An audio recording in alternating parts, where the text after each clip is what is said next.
नमस्कार मित्रांनो, स्वागत आहे आपल्या सह्याद्री कट्ट्यावरती।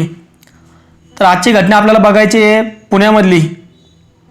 तर कल्पना नावाची एक मुलगी आणि राहुल नावाचा एक मुलगा हे दोघं एकमेकांवरती प्रेम करतात। प्रेमाचं रूपांतर त्यांचं शारीरिक संबंधीमध्ये होतं आणि एक दिवस लॉजवरती जाऊन गोळ्या खाऊन तिथे त्याचा मृत्यू होतो आणि ती तिथून फरार होते। पण नंतर ती सापडते आणि तिला योग्य पद्धतशीर ती कारवाई केली जाते।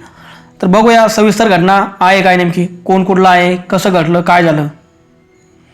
तर सातारा जिल्ह्यामधली कल्पना ही पुणे जिल्ह्यामध्ये शिकायला आली होती आणि ती आता 11वी क्लास लावली होती तिने आणि हाही 11वी क्लाससाठी तिथे होता। तर हा जो राहुल होता, हा राहुल तिथलाच पुण्यामधलाच प्रॉपर होता।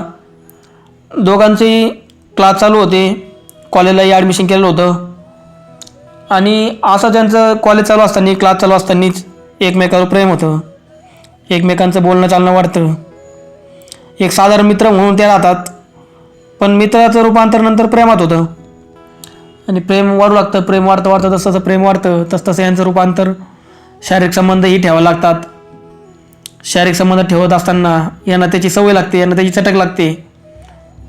मग हे आपलं दररोज कॉलेजला जाणे, दररोज क्लासला जाणे, कॉलेजला रेग्युलर जायचं काम नव्हतं, पेपरला जात होते फक्त। क्लास चालू होता, अभ्यास चालू होता। दोघांची परिस्थिती अशी मध्यमवर्गीयच, अभ्यासात मात्र हुशार। दोघे आपलं मोजकंच फोनवरती बोलायचं आणि अभ्यासाकडे लक्ष द्यायचं, असं यांचं चालू होतं। असं करता करता हे आपले महिना भरला, 2 महिन्यांनी लॉजवरती जायला लागले। लॉजवरती जायला लागल्यानंतर ते शारीरिक संबंध ठेवायला लागला। शारीरिक संबंध ठेवता ठेवता त्याचा टायमिंग थोडा कमी झाला। त्याने जवळजवळ 4 ते 5 महिने संबंध ठेवले आणि त्यानंतर त्याचा टायमिंग कमी झाला। त्याला थोडा अशक्तपणा यायला लागला, थोडी कमजोरी वाटायला लागली। मग त्यांनी विचार केला की आपण आपला टायमिंग थोडा वाढायचा असेल, आणखी थोडं हे करायचं असेल तर आपल्याला गोळी घ्यायला पाहिजे। गोळ्या आपण खाऊन बघू। त्यांनी असंच एक दिवस त्याच्या मित्राचं मेडिकल होतं पुण्यामध्येच, मित्राकडून गोळ्या घेऊन गेला, गोळ्या खाल्ल्या, पावर आली, सेक्स केला आणि बाहेर आला। टायमिंग थोडासा वाढलेला वाटला। मग यांचा जो आता टायमिंग होता यांचा जो विषय होता 1-1.5 महिन्यानंतर हे जात होते लॉजमध्ये, तर यांचा टायमिंग आता 1-1.5 महिन्याऐवजी आता हे 15 दिवसावर आले होते। 15 दिवसाला जाता जाता गोळ्या हा नेहमी घ्यायचा, याला आता गोळ्याची सवय होऊन गेली। हा 15 दिवसाला गोळी घे, परत नंतर मग हे 15 दिवसाचं 8 दिवसावर आलं, 8 दिवसाला 4-5 दिवसाला हे जायला लागले लॉजवरती आणि ते जाऊन संबंध ठेवणे आणि गोळ्या हा घेऊन जात होता। हा गोळ्या खायला लागला, ती गोळ्या खात नव्हती आणि असंच एक दिवस असं झालं की त्याने काय केलं, गोळ्या घेऊन आला तो आणि खायला लागला। आणि एक दिवस घटना अशी घडली की दोघांनाही ती घटना माहीत नव्हतं की आता घडेल काय आणि नाही काय।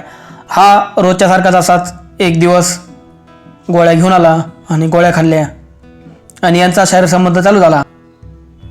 शारीरिक संबंध ठेवता ठेवता एक 15-20 मिनटं झाले आणि याला थोडंसं चक्कर आल्यासारखं वाटलं, पण याने पाणी पिलं, पण थोडंसं परत याने चालू केलं।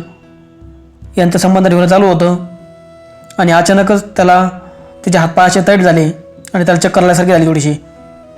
तो बाजूला पडला आणि जी कल्पना होती ती घाबरून गेली, काय झालं असेल काय नाही। तिला थोडंसं घाबरल्यासारखी झाली आणि बघू लागली, त्याला हलू लागली, तो काही हालत नव्हता। मग तिच्या लक्षात आलं की याचा जीव गेलेला आहे आता।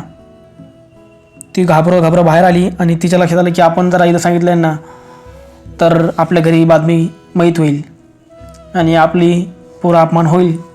मग त्या हिशोबाने ती काय करते की तशीच त्या लॉजमधून बाहेर निघते आणि तिथून पळून जाण्याचा प्रयत्न करते आणि ती पळून जाते। तिच्या रूमवरती येते, रूमवरती येऊन फ्रेश होते आणि गावाकडे निघून जाते आणि सरला सांगते कॉलेजमध्ये क्लास फोन करून की माझी थोडी तब्येत बरोबर नसल्या कारणाने मी गावाकडे चालली आहे। आणि ती गावाकडे निघून जाते, घरी जाते, घरच्यांना म्हणते माझी तब्येत बरोबर नाही त्यामुळे मी आलेले गाव इकडे। आता घरचे माझं अचानक कसं काय, घरच्यांना थोडं वेगळं वाटतं, पण घरचं माझं ठीक आहे नसं आले असेल आजारी असेल म्हणून। इकडे याचं मृतदेह लॉजमध्ये पडलेला असता। मग हॉटेलवाल्याला बघतो आणि ती बातमी हॉटेलवाला हा पोलीसवाल्यांना देतो। पोलीस स्टेशनला खबर दिल्यानंतर पोलीसवाले सगळे सहाय्यक निरीक्षक सर्व येतात, तपासणी करतात आणि तपासणी केल्यानंतर त्याला ते घरच्यांना कॉल करतात. त्या आधार कार्ड तिने दिलेलं असतं तिथं, तिचं आधार कार्ड तिथं नसतं. त्याच्या आधार कार्डवरून घरचा पत्ता घेतात, घरच्यांना बोलवतात, घरच्यांना बातमी देतात. घरचे येतात आणि त्यांना घेऊन जातात. आता घरच्यांना तिथे घेऊन गेल्यानंतर घरचे मग त्याची विचारपूस करतात की हा कोणत्या क्लासमध्ये आहे, किती दिवसापासून इथं आहे, हा गावामध्ये कोणाच्या कॉन्टॅक्टमध्ये होता का, की विषय झाला का, याच्या गावामध्ये कोणी प्रेमिका होती का, ही द्यायची कोणी प्रेमिका होती का, हा तुमच्याशी काही बोलला होता का. मग मात्र घोळ होऊन जातो. मग ते काय करतात की त्याच्या क्लासमध्ये जातात आणि सर्व मित्रांना, त्याच्या मैत्रिणींना विचारतात. पण ही जी कल्पना असते, ही कल्पनेने जरी आधार कार्ड दिलं नसलं तरी त्या CCTV रेकॉर्डिंग कॅमेऱ्यामध्ये हिचे कपडे हे ओळखू येतात, हिचे हाईट वगैरे, चालणं वगैरे ते लक्षात येऊन जातं. आणि पोलिसवाले ते शूटिंग यांना दाखवतात. मग हे मित्र ओळखतात, पण हे मित्र आणि मैत्रिणी कोणीही नाव सांगत नाही.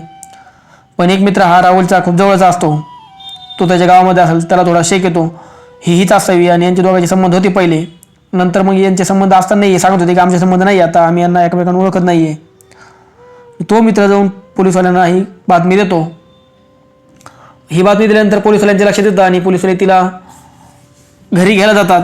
तू का आली इकडं, आणि ते सांगतात. मग ती लक्षात येऊन जातं की हे घटनेमुळेच हे आलेले आहे. मग ती सांगतात, सर्व प्रकार सांगते ती, असंच झालं, असं माझ्याकडून झालं, आम्ही असं एवढ्या दिवसापासून एकमेकांच्या संपर्कात होतो, आम्ही 6 महिन्यापासून सेक्स करत होतो, तो गोळ्या खात होता. पण ह्यावेळेस तिने जेवण केलं नसल्यामुळे आणि आता उन्हाळ्याच्या दिवसामुळे तिने जेवण केलं नव्हतं आणि त्यांनी 1 गोळ्याऐवजी 2 गोळ्या घेतल्या होत्या. त्याला वाटलं जास्त टायमिंग वाढेल.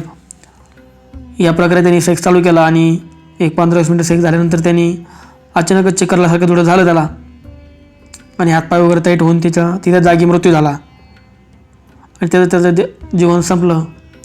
तेव्हा मी घाबरले आणि तेव्हा मला कळलं नाही आता काय करावं काय नाही. मग त्यामुळे मी तिथून पळता पाय काढला आणि डायरेक्टली इकडं आमच्या घरी आले. असं हे प्रकरण झालं. आम्हाला माहीत नव्हतं असं होईल म्हणून. तो याच्या आधी गोळ्या नेहमी घ्यायचा, पण असं कधी घडलं नव्हतं, हे पहिल्यांदाच घडलं होतं. अशी ही घटना घडली आहे. त्यामुळं तर मित्रांनो, या घटनेमधून आपल्याला काय शिकायला भेटतं, याच्यामधून आपल्याला काय बोध घ्यायचा आहे, तर आपण कोणत्या वयामध्ये काय करतो आहे आणि कोणत्या गोष्टीची आपल्याला सवय लागते, आपण कोणत्या गोष्टीला एक सहज मजाक म्हणून घेतो आणि तीच आपल्याला इतकी भोवते की आपला जीव त्या ठिकाणी जात असतो. शिक्षणासाठी आला आणि प्रेमाच्या नादी लागून सेक्सचा नाद लागला, एक चटक लागली त्याची, गोळ्या खायची नंतर सवय लागली, गोळी बिगर सेक्स होत नव्हता, गोळीमुळे टायमिंग वाढायचा प्रयत्न करत होता. थोड्याशा शारीरिक सुखासाठी याने आपला जीव गमावला आणि आईवडिलांची स्वप्ने अधूर राहिली, त्याचंही जगणं अधूर राहिलं आणि त्याचं जीवन संपलेलं आहे. आपणही काळजी घ्यायची आहे. अशा याच्यामध्ये आपण जास्त अडकायचं नाही आहे आणि प्रेम वगैरे ह्या सगळ्या गोष्टी, आपलं पहिलं करिअर आणि नंतर या सगळ्या गोष्टीवर आपण फोकस करायचा आहे. तर भेटूया मित्रांनो पुढच्या व्हिडिओमध्ये. आपण अशीच एखादी बोध देणारी आपण स्टोरी घेऊन येऊ तुमच्यासाठी. तुम्हाला काय वाटतं तुमचं मत कमेंटमध्ये कळवा आणि अशाच वेगवेगळ्या स्टोरी बघण्यासाठी आपल्या चॅनलला सबस्क्राईब करा आणि व्हिडिओला लाईक करा. भेटूया मित्रांनो पुढच्या व्हिडिओमध्ये. तोपर्यंत काळजी घ्या तुमची व तुमच्या परिवाराची. धन्यवाद.